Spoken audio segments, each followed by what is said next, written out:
мынакей асты куйулганда ушундай тегизделип чыгат. Тегиз болуп тегизделип, астындагы ортосунда мындай воронка кылып туруп тегизлеп чыгабыз. Мына Кудай кааласа 6-километрдеги Лелин бактагы суу кампабыз бүттү. Бул да 6 тонна. Бул жерлерге насос сайса да болот, бакка уласа да болот. Келген сууну киргизсе да болот, наружный болсо. Вытяжкадан да киргизсе болот.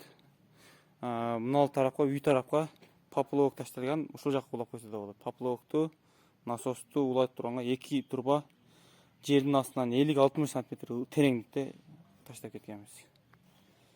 Кимге ушундай суу кампалар керек болсо, 3 тоннадан 9 тоннага чейин суу кампа кылабыз. Телефондорубуз 0776 92 00 27.